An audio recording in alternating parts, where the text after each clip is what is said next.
Yun mga abel, mga kapiter, good afternoon sa inyong lahat. Ayan, anong oras na ba? Ayan, 2:20 na ng hapon. Ayan mga abel, nalabo na naman. So ngayong araw na to is Wednesday. Ayun, kasalukuyan nagpapamerienda tayo kay 641. Ayun o, nakikita nyo. Ayan, 641 niya nakain dyan. Nagpapamerienda tayo sa Ibery. So ngayon, natuloy na yung ano natin, pag-pairing natin. Dito sa dalawa, kay Peter B at saka kay NPL. Ayan, pinaris na natin yung dapat natin ipares. Si NPL, nakapares siya kay ano, ayan, nakapares siya kay Arandok cross sa pula. Ayan, yung ibon na yan, oh, ang ganda, solid, oh. Kita nyo naman mga kabel, oh, ang gandang ibon, pearl eye, tapos ayun, oh, yellow red eye sign, oh. Ayan, oh, gandang ibon. So kung nagtatanong kayo sa akin, etong ibon na to is going 9 months pa lang mga abel. Going 9 months pa lang yan. Young bird yan ng ano, ng North Race ng BBC ngayon, kaso hindi ko nilaban kasi nga in-stock ko na. Yan, yung ibon na yan. Then ito naman si NPL natin, talagang stock bird lang talaga yan. Yan yung na-acquire natin sa tropa natin sa taga Pasay. NPL, no peds line. So sila talaga yung ano ko, pinagpares ko kasi proven and tested silang dalawa. Ang gagawin ko dyan is may first clutch tayo, tapos magse-second clutch din tayo. Pang winter yan mga kabiyat, pang PRC at saka PRC, PPCP na pogi, BBC at saka PUF. Yan yung mga lalabanan natin ng winter. Then dito naman sa taas, dali, lang muna natin mga kabel, no? Yan, dito naman is yan, si ano naman mga kabel, si Peter B naman. Ayan si Peter B. Yung Peter B natin na yan, yung foundation bird natin north to south. Then ang pinares natin is Arandok din. Pearl eye din to. Ayan, mapapansin nyo, pearl eye, oh. Ayan, pearl eye yung mata, oh. Ayan, pearl eye, oh. Ayan, nilapit natin yung camera. Pearl eye, oh. Ay, pearl eye, oh. Ay, nalabo talaga yan, oh. Ayan, pearl eye yan. Then tingnan natin kung pag walang lights. Ayan, oh. Ayan, oh. Kitang kita pala pag walang lights, oh. Ayan, oh. Pearl eye. Ayan. Ito naman, tika, ano na, pupunasan ko lang yung lens natin mga kabel. So ayan, yan yung Arandok naman natin na yan is, yan yung Arandok cross Arandok. Same Jansen po yung Arandok natin na yan. Kasi itong ibon na to consistent. So kailangan natin pabilisin.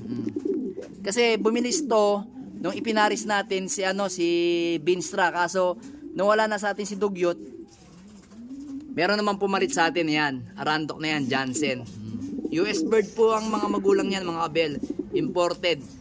So na-acquire ko lang din po yan. Susubukan ko lang din po yung lahi niya, pero doon sa pinagkuhanan ko subok na. Pero sa akin syempre testing muna. Gandang ibon yan, no? Kilatisin nyo na, oh. Tapos nga pala mga abel, dito naman tayo, natuloy na yung ano natin, natuloy na. So ngayon natuloy na rin yung ano natin mga abel, yung gagawin nating desisyon dito sa ating mga ibon. So ito si ano, si Jelema, yan yung ina-out sana natin. Ito naman si Kupkup. Ayan, may egg na sila. Ngayon, ang gagawin natin, yung egg na yan is itatapon natin. Kasi nga, ang plano natin sa mga yan, gagawin lang muna natin silang sitter. Kasi nga, hindi natin sila gagamitin ngayong winter. Ang gagamitin natin is yung mga proven natin bloodline. So kasi itong si Koopman is susubukan pa. Meron yung lilipad summer. Ito, ganun din. So, summer din ang lipad ng anak nito. So ngayon, ginawa ko muna, o minarapat ko muna, gawin ko muna silang sitter. Pangalawang beses ko silang gagawin sitter kasi nga etong una nilang pinisa is anak ni Arandok na yan, yung checkered na yan, at saka ni Peter B. Ayan nga yung unang anak, ito, itong blue bar na to, at saka yung checkered na white light. Ayun, asan ba yun? Ito, to. Silang dalawa, ayan, oh, ayan, oh. Yan, yung checkered na yan, nakaharap sa atin, saka yung blue bar na yan, yung unang clutch. Ito naman yung second clutch mga kabel, oh. Yan. Then ngayon, yan, itatapon natin yan kasi ang plano natin is ganito mga abel. Kaya, ito, yung anak ni Vandenbroek, ayan, anak ni Vandenbroek at saka ni Miss Peter, bali pang port clutch na natin yan. Pero kita nyo naman, hindi naman nadudurog yung katawan ng ibon natin. Kasi nga, pagkatapos ng 2 clutch natin, pinahinga natin ng 1 buwan itong mag-asawa na to. Pagkapahinga, binalik uli natin. Ngayon, yun nga, kasama dun sa mga young bird natin na dun, yung kanilang pangatlong clutch. So ngayon, ito pang-4 na. Ang gagawin nga natin dyan, ang plano natin, kukunin natin yung egg nyan at ipapipisa natin doon kay Kup-Kup at saka kay Jelema. Tapos ngayon, itong dalawang to, ang gagawin natin, pagbe-breakin natin mga kabel. Ibe-break natin yung dalawang yan. Kasi ito, by December, ipapares ko to dito mga kabel. Para makarami ako kay Vandenbroek. Dito, mga kabel. Ibabalik natin yung nanay o yung magulang ni 641. Ito yung magulang ni 641. Yung JM22 natin. Yan si JM22 na yan at saka ito related. Ayan, yan yung Jelema na yan, related yan. Yan at saka to related yan. So ina-out ko sana yon. Sayang oh. Ngayon, ginawa ko na ng sitter muna. Saka na pagka natapos ko na silang gamitin, doon ko na lang i-out. So ito, ibabalik ko doon kay Vandenbroek para maibalik natin yung lahi ni 641. Winter uli gagamitin natin. Ngayon, magpapalabas din tayo ng 2 clutch.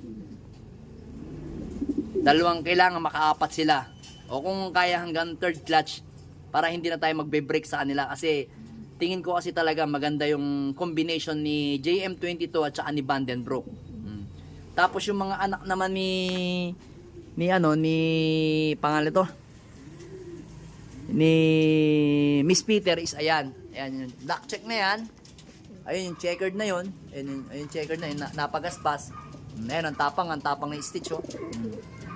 Tsaka asan pa yung ibang anak dito, nasa loob eh, kaya susubukan ko. Tapos yung isang yun, yung checkered na yun, anak naman niya ni ni Arandok. Ayun yung Arandok na yan. Ayan yan. Checkered na yun. Yun. Asan pa ba yung iba? Check natin no, sandali.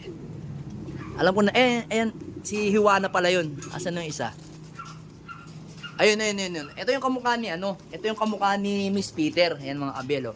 Ayan yung kamukha ni Miss Peter nung bata siya. Nung kasulukuyan na inilalaban natin sa South. Yung first overall siya sa 4 laps ng BBC. Yan yung kamukhang kamukha oh. Kaso ito naman may pasok na itong Vandenbroek. Kaya aasahan natin to mga abel.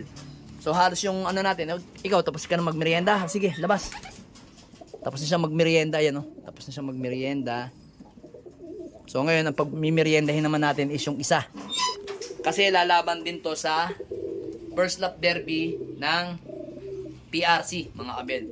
Testingin natin to kasi yun nga nabutas nga siya sa BBC kasi nga nalambat siya dun eh.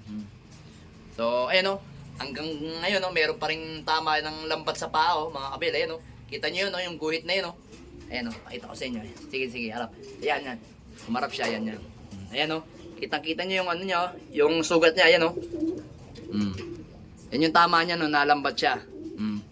So, ilalaban nga natin to sa PRC sa Friday din sa first lap namin San Fernando La Union. Tetestingin din natin yan mga kabel. So, yun nga, balik tayo dito. Kaya natuloy na yung natin. Natuloy na yung pag-pairing natin dito sa dalawa kasi para maaga yung natin, makapagpalabas tayo ng winter kasi tansya ko mga February, magpapalabas naman sila ng South kaya kailangan makapahinga agad yung mga breeder natin mga kabel. Gusto ko kasi nakapahinga na sila. So yung iba, etong Peter Press na to, tsaka atong si Peter, sasalang din natin yan sa paparating na December. Sa North din yung laban ng mga yan. So ito yung magiging pares niyan. Etong si Vandenbroek, si Victor Lim, tsaka sino pa ba? Tsaka to. Si Rigor, yan. Si Rigor. Tapos yung second clutch nito, ilalaban din natin yan sa winter. Or gagawin ko na lang, i-commercial ko na lang kasi tingin ko kasi speed yung mga magiging anak nito eh. Tingnan natin. Tingnan natin kung anong ilalabas siya kasi ang gaganda eh. Tingnan mo mga black check oh. Tingnan natin kung may sobrang singsing. Tapos gagawin natin, iya-young bird din natin.